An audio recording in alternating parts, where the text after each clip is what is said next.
thank you all so much for coming and supporting this panel discussion. I am Chantal Miller. I'm the founder of Shanti Media.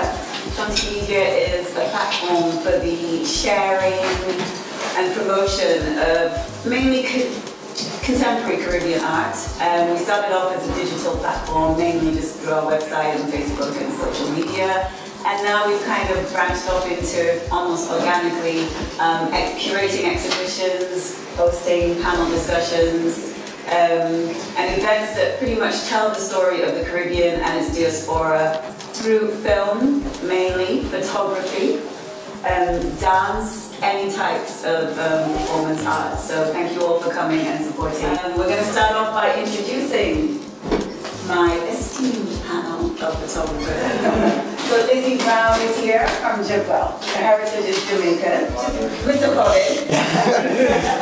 His Caribbean heritage is Antiguan and Bajan.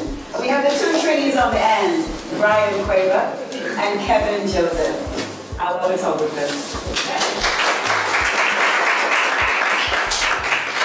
What I'm actually going to ask each one of the photographers to do is to introduce themselves, tell us a bit about their Caribbean heritage and their journey into photography. Hi, my name is Lizzie Brown, and I'm a photographer. My heritage is Jamaican, but I'm also part English, which I'm very proud of. So I grew up on the island, I went to school there, and spent all of my formative years in Jamaica. But some of my earlier influences, there might be names that you are familiar with, Maria Lenucola, Ray Chen. Hardly anybody could have ever bought a postcard without seeing Ray Chen's back of it.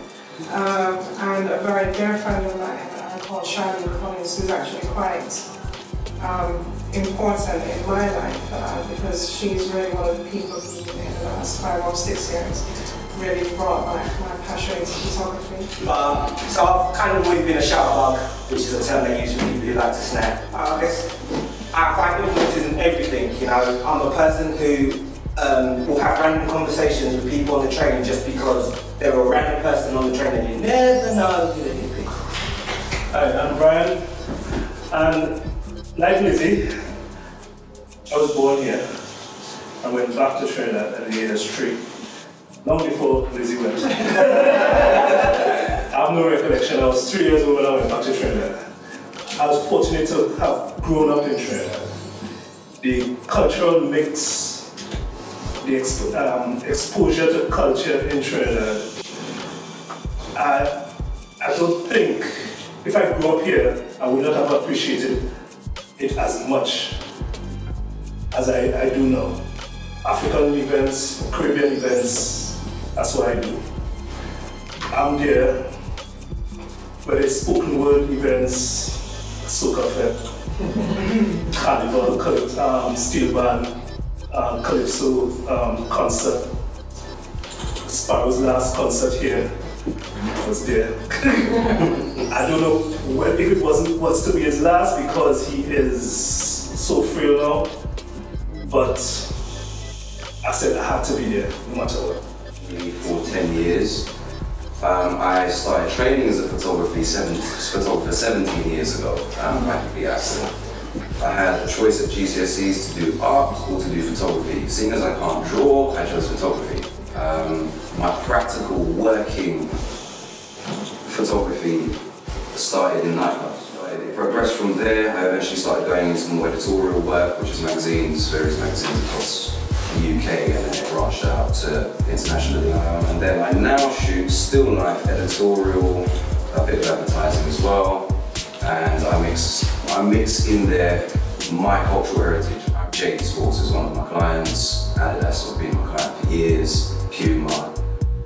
The list can go on. I don't really want to disclose everybody that I take photographs for or whatnot. But that's me, that's my experience, and that's what I do. To get the conversation started, I'm just going to throw this out to you. Why do you feel that it is important to document our culture and our history using this particular medium? Put it in one with memories. Being able to look back at images and say, yeah, I was there, or this person was there, because, as I said earlier, Sparrow's last concert here, just last year he was on death's door. And he was pronounced dead by the media in Trinidad. Capturing that in digitally or in stills, you can always look back on it, see, remember who he was, and for generations, Sparrow will always be the greatest consumer. There's a quote in the book called On Photography, and for some strange reasons kind of slipped out of my head. Photography is probably most associated with modernity. It is the invention that marks the modern age. We see images primordially, like we see the human mind understands the image prior to understanding the written words. Images are a moment in time, it's a capture of time. So it's not only the time, it's the moment, it's the frame, it's the energy, and you're able to capture that with the image that in a way sometimes film can't even do, because it's just you missed it, but that person saw that point right there, and that is caught in time forever. To be honest with you, I think photography is just part of several different ways that we can continue to document our culture. And so I feel that I'm part of one of those multi-pronged approaches, because music is a very big part of my life, and I collect a lot of memories from music. Like I've been instrumental, but I asked me to sing, I cannot sing. And photography is what I think it is I can do. As Amaze was saying, when you take a photograph, you create from it what you will. I don't think photographs always tell the truth. I think it's what you want. I can look on a picture and it can be anything. I've created that memory. Very often when I do portraits or what have you, my family, I'm actually deliberately doing that. Because I've chosen to take that. I didn't choose to take the one where husband and wife was fighting or arguing. I've taken the one where, maybe they're all happy or playing or looking quite natural. Photography is a medium for documentation. It's proven since it was first created, 150 years ago, it's been extremely invaluable. You have the documented American Indians portraits. You have the Chinese migrant workers. You have many different genres where it's been used to capture exactly what was going on at the time. And it has a timeless quality, and I do agree with Mr. Corbin, I'm not going to pronounce his first name. I agree with Mr. Corbin that it has a different type of quality, a different kind of respect than film. Film is 24 frames a second. If you're lucky. If you're lucky. So as quickly as you see a frame, it disappears. So you've got no time to really look at it, to study it, to look at the depth. Photography is a still image, it's a captured moment in time that can never be repeated. Therefore, it's invaluable. In the last 10 years, and I know I've thought about this question and what my answer would have been for it before I actually thought of asking you guys, and I know that you probably have numerous responses to this, but in the last decade, can you think of an image that became the story more so than the story behind it? And I thought of, okay. I'll take that. All right, Jenny, I'll take go for it. But I'm not going to tie it down to one image. This is what I'm saying. Right? I can't tie it down to one image, but I will mention the one image. Okay. Where most of us in this room are of the age to remember this, some of you are not. But can you remember in the 80s and the 90s, United Colours of Benetton did a very controversial advertising campaign for about approximately 17 to 18 years. Well, that was headed by an art director and photographer, Oliviero Toscani, who I was fortunate enough to meet last week and have a good conversation with him about things. He stepped off a plane, walked into an emergency room where a child had given birth, and within 2 hours had taken a photograph, which was on a billboard within a week. We've probably all seen the picture of the child with the umbilical cord still attached. He literally rolled into the hospital, white backdrop, 2 lives, snap, snap, snap, thank you very much, it's an advertising campaign. There was another image where he's got a black child with devil horns and a cute blonde child with very curly hair, sort of reminiscent of a cherub. And in the conversation with him last week, he admitted it took him a year to find the white girl. You know, he waited a year. He developed that image, and he waited a year to actually take a picture to send it out onto the billboards, because he understood that if he got the combination right before he put it out to his audience, it would have the effect and challenge the audience that it meant. So. Okay. I would say his works, just because I met him last week and here's my I am a fan of photographers of that ilk who just don't want to listen, don't care. So, talking about Chappelle, we're talking about Michael Forbes, we're talking about Newton. These are people who are like, no, I don't care, I can do what I want. For me, it would be anything involving pun. And I had the honor of being at, there was an event, the Jubilee 2012, 1,000 pounds. Yes. 1,000 pounds. Brent Holder brought together, he's an arranger with CSI, brought together 1,000 pan players from all over the country, not just London. Brought them together, Jubilee Gardens, under the London Eye, and they played together. He sent out the piece via online. Everybody rehearsed it online, and when they all got together, 2 runs and put it out. It's the first time that has ever been done anywhere in the world. Yeah, it's the first time that was done anywhere in the world. I think mine might be able to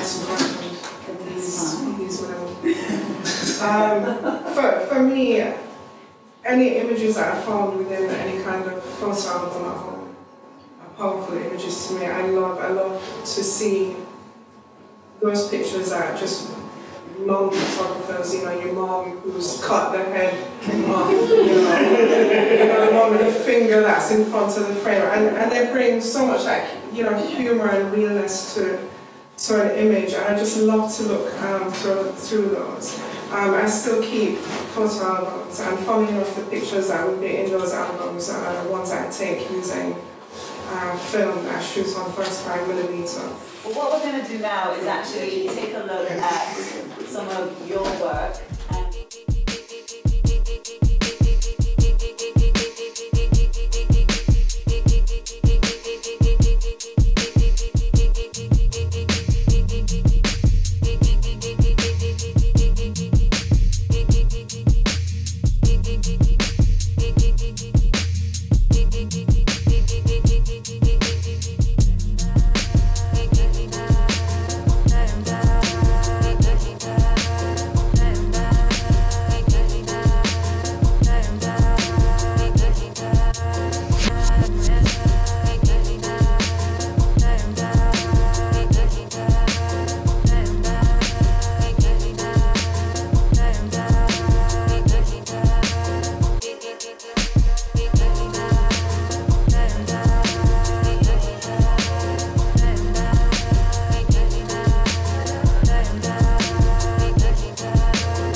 you all so much for sharing your work and the stories behind them.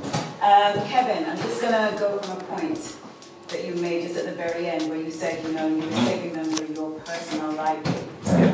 So, you know, in my mind, I connected library to archives. Yep. And we're going to go across the road because we're not very far from the Black Cultural Archives, which opened last summer whilst I was in Nevis. The event that happened the day when there were so many people out there, it was brilliant to see that. I got a couple of pictures from that myself.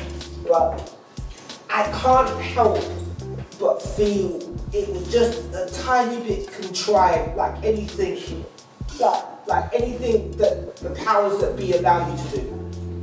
Where were more of the autoistic pictures? Where were the pictures that you were talking about that come from people's albums? Where were actual pictures of slavery? Not the soft remake of Kill a Mockingbird type pictures. Where were the real pictures? I don't want to sound critical because it's a positive thing that it happened, but at the same time, it kind of was like, yeah, here you go, have that. But that same exhibition has actually been taken to the V&A. So what are your thoughts on that? Because they actually have. Which exhibition? Jamaica? Yeah, so exhibits. But I know they've actually taken some of the pictures, all the images from the cultural. Sorry, I forgot the name. Pardon me. Yeah. And they're actually holding an exhibition at the V&A. I know the curator from the V&A. Yeah. I know well, there's two of them, there's a man and a woman. I know what they're about. I've sat down and talked to them. Right. So when you go to the exhibition and you get lost trying to find it, come find me. I like to think of myself as someone who can see a problem and then envision how it can be passed to the solution. Alright? So a problem like, you know, the archives now exist, it's all a bit contrived and all the rest of it. So what do we do to move on? I'd like to hear from our youngest audience member, Tiana. You went to Return of the Rude Boy. What did you think of that? Stand up, we'd like to see you.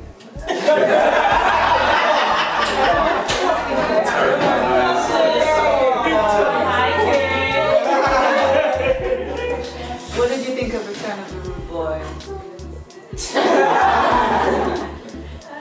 It was good. I never really seen things like that around. I don't think It's not about exhibiting. Yeah. You've got so many different media formats that you could put it out on to get free press about your work. But you have to be proactive And keep pushing. and keep pushing and produce your work. I don't agree with that. Okay. Working in isolation is not going to help none of us. No. It's about isolation. No, he didn't say I'm not saying about isolation. No. What I'm saying is, we shouldn't be dependent on organisations like the BCA to be sending out any kind of work for us to do. No, but maybe we I should force them agree with to that take part. on all. I don't even think that is, and this is what I'm talking about. When I talk about in isolation, that I know just from little interactions that like me and you got a lot in common. Yeah, we do. Yeah? But I've never met you, you've never met me. Exactly. Yeah. Right? In the same way, the reason why Return of the Rude Boy exhibition touched me is I rolled in there and I was like, oh where? There's Samson Sabayo, and there's there's oh I know her. I felt part of the collective. And this is, I've been drumming on about this for too long. When I can't call another photographer and say, yo bro, let's go in halves, let's do an exhibition. There's too many people working in isolation. This is why it's important that this is what comes back to what this panel discussion is about. Why it's important that we document our own history, because we see it from a different perspective. We see the life of what we take in. We see the energy, we see the significance of the images that we take. So, on the one hand, well, first of all, thanks for everything that you said and the points you raised. It's been really good to hear from each and every one. It's really great. What I've been thinking of recently, and this is the first part, is how to access images like this and stories. Because I was thinking, like, the only one of you that I've known before is this gentleman, and I've known him from like mainly hip hop. obviously with different sort of here and there, we all bump into each other. But to actually come across all of your work, I probably might not have done that if I hadn't been here today. So, and the reason I've been having this thought on my mind is with everything that's going on in the States, specifically about Baltimore, right? So, without opening another whole can of worms, but I like to get information from the horse's mouth. So it's been lovely to hear about this image, because as you were saying, I can see this image and get something, but actually hear it from your point of view, your point of view, your point of view, your point of view, from the same image, it adds something that I'm going to take away with me for the rest of my life, and I'm going to tell those stories again. So when I'm seeing images from Baltimore, not just what you see on the news, but when you see people with their little camera phones, and what those people have got to say about what's actually happening, about what's happening in Brixton, was it last week with the gentrification? Yeah. I saw, the only footage I really saw was of the broken window in Foxtons. But then I've got friends who were actually there, and they told me it was actually, well organised, this, that, and the other. They told me about their experiences. So I think what you were saying before is very, very important in terms of actually having access to these kind of images and for us to see it. Because like you said, it's in your archive, but I may never get to see what's in your archive. And that's the problem. That's a big problem. Right. Seriously, this has been an amazing discussion. I am going to wrap up with a few points of my own. Yes, I am. I sure am. One of the points that was touched on was collaboration. Now, many of you were probably introduced to Shanti Media quite recently, but for those of you who know me and know my journey with my company, you know that it was founded on the basis of creative collaborations within the Caribbean and the diaspora. So you need to look outside of the usual sources for support and for collaboration. You need to, for me, I ask anyone anything. I have emailed Oprah Winfrey, I don't care. And she responded. Maybe she didn't respond, but somebody on her team responded. Kevin, who, he's my friend, but I also happen to know he's an amazingly talented photographer. I wanted to do a series on Black women and how they view their bodies. I'm like, let me call my friend. Let me see if he'll say yes. He could have said no, but he said yes. We're now looking for a space for the exhibition. Without being paid, let me just... Without being paid. None of us are being paid for this. You have to remember, you have to put your energies into projects that you believe in. It's part of your artistic integrity. Thank you all for coming. I just want to end by asking the photographers very briefly to let us know how we can find them, where we can see their work, and of course if you have any upcoming exhibitions that you're working on or that are being shown anytime soon. Kevin Joseph, LinkedIn and Facebook. Response London is the company name, you can get me through there as well. Projects I'm working on at the moment. I'm trying my hardest to pull off my first book, based around my journey with the steel pan over the last 15 years and the progress that's happened basically in that national adoption. And that should be now. Okay, brilliant. Brian? Yeah, you can find me BQuaves Photography, that's BQUAVS Photography. Just Google BQuaves Photography and anything that comes up is me. Trying to put as much of my book onto my website. I keep asking for more space. And so far I've been getting the space and I've digitally reduced the size of the photos so get more into the space. Still pretty maintain the quality. I'm one of them Google boys as well. Google me, Marze, EMERZY, Corbin, also tagline, I am Jedi Knight. Long story. I got my second book, which is called The Adventure of I. Hopefully that should be out next month.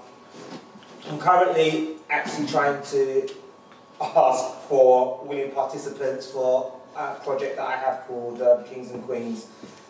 But I'll put that out if you check my Facebook. Got my radio show every Friday night. Tune in if you like music, kinds of music. And yeah, I'm about Facebook, Twitter, Instagram, LinkedIn, something else. I don't do Facebook, so you will not find me there. I've already been told off about that. But anywho, I do exist on Twitter. I'm Lizzie Brown. I'm on Tumblr. I'm Lizzie Brown. And if you like, you can follow me on Instagram on my reggae adventures and such like. And I go by the name of I&I. So it's EYE_AN_I. On Instagram. I'm doing an exhibition tomorrow, actually. Funny that you mentioned that. I'm taking my Life on This Island exhibition to the Southlands Arts Centre, which is in Hillingdon, and that's going to be up for a week. And that's starting from tomorrow. And yeah, LizzieBrown.photography is my website, which I've been informed. I think I don't know if there's a broken link or whatever, but that's the name of my website.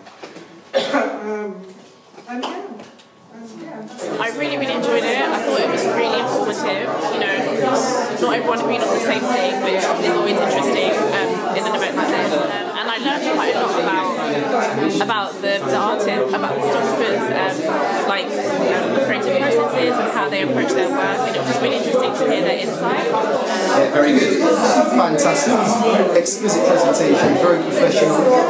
Fantastic insight into I think it's just good to be in a room full of people who want to investigate more of what it is that they're about in terms of as individuals, as a collective. I think there's a saying, there's power within the stillness, and that still frame, it says a lot. It paints 1,000 words. It has a narrative.